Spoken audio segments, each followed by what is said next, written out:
Hey, here's a guy who went under contract for a new build 6 months ago, and now that same floor plan is selling for 80,000 less. The house isn't done being built yet. I'm second guessing the entire thing now. Well, it depends How on much? how much you get down. I'd cancel. If you Yeah. only got 40 grand into it, lose 40 to make 40, be 100% return on investment by canceling and rewriting it. You got to know, though, that little builder might have exactly that much money into it because they bought that lumber at the time. And lumber has changed prices dramatically over time, but labor still hasn't really got hit. But it is less to build now than it was. I'm not seeing it though, Chris. We're right at the beginning of the year. It was slower because it was slow in the fall. So everybody sharpened their pencils and softened their numbers a little bit. Probably saw, I'd say the average house went down about 30,000. That just becomes a new pricing. So where it's a problem is that we don't want them to close at that price because now the new ones are closing for less than the older ones are, and they're not going to appraise. So we have been not advertising a lot of that stuff just to allow the other properties to close and get moved into. And the way to look at it is that right now the market's kind of switching back, man. I'll tell you, there's not a lot of inventory out there. Remember how we said this before? There's a limited amount of lots. Not a lot of people that'll do custom unless you want to buy cookie cutter, track cutter stuff. There's limited supply. So builders are at a slower level staying busy. You're not going to see $200,000 off these houses. Yeah, no.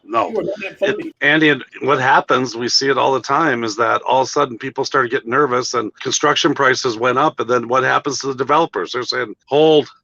And if you halt for 6 months to a year, that means any other additional inventory that's going to come out is halted at least that long. And that's what we're running into right now. You know this, and I know it takes 18 months to 2 years to get a development off the ground. From the time you're shaking hands with the farmer and to actually putting the first shovel in the ground, sometimes that can take, like I said, 18 months to 2 years before that happens. And if you look at an entire approval process, the city process, the counties, they have to look at capacity, they have to look at the WAC, the SAC, the water sewer, on-site, ponding plans. They have to. There's so many things that go into just saying, let's develop this farmland into houses. It's not easy. There is a challenge to it. Costs were super high all of last year and the year before. So a lot of developers, even though the market was hot, were cautiously let's release 10 more lots. They weren't doing all 500 at one time. Now, a lot of those developers pulled back, let their approvals expire, and now they have to go through the whole process again. And I think we're going to be tight on inventory, unfortunately. All right, what would you do if your buyer's agent posted a house he showed you that you found and that he had never seen before on his Instagram story, happens to have 30,000 followers, and told people to DM him about it?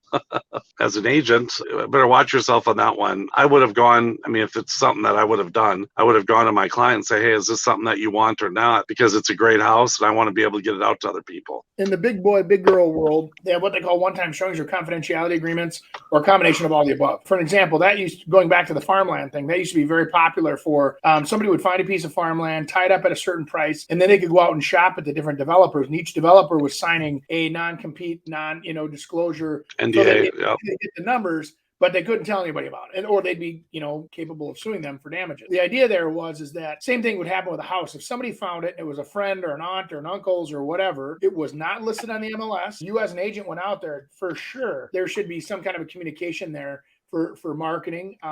But also, I think we're missing some parts there.